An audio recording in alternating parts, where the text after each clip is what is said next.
Can you get away with murder on the grounds of infidelity? Hi, I'm Simon Dippenaar and I'm an attorney.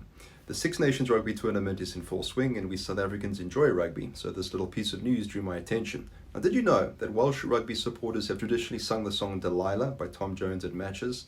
The song has nothing to do with rugby, but it has a rousing chorus and Tom Jones is Welsh. Most supporters have probably never given a second thought to the lyrics. But Delilah tells the story of a man who passed his girlfriend's house and saw her engaged in an act of sexual infidelity through the curtains. He waited until the lover was gone, then stabbed Delilah to death when she opened her door. The Welsh Rugby Union has now banned fans from singing this song. Welsh Women's Aid has pushed for this for years, as the song glorifies violence against women, or at the very least excuses it on the grounds of provocation. Now, here's an interesting fact I just learnt.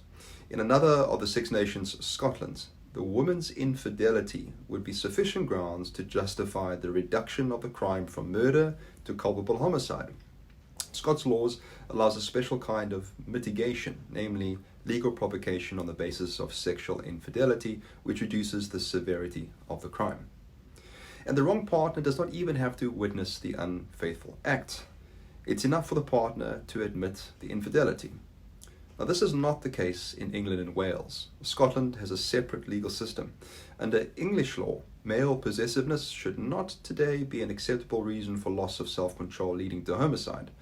But that judgment only dates from 2000 and was only defined in legislation in 2002. The law states, and I quote, "In determining whether a loss of self-control has a qualifying trigger, the fact that a thing done or said amounted to sexual infidelity is to be disregarded," unquote. I have to say I was quite shocked to learn that a modern country such as England allowed this mitigating circumstance for murder until so recently. And it still exists in Scotland, a country otherwise known for progressive social legislation. Although the law allows both sexes to claim this mitigating circumstance, in reality it has overwhelmingly been used by men to justify the murder of women, otherwise known as femicide. So what about South Africa? Our constitution is a matter of pride for all South Africans. Under South African law, all individuals have the right to equality and freedom from discrimination. This extends to cases of domestic violence and murder, regardless of the motivations behind the crime. Infidelity is not considered a mitigating circumstance in the case of murder. A person who murders their partner can be charged with murder, regardless of whether the motive was jealousy, anger, or any other reason.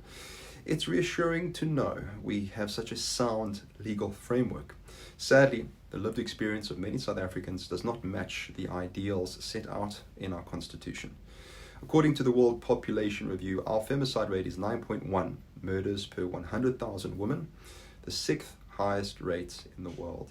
Something is failing our women, and it is not our legal system.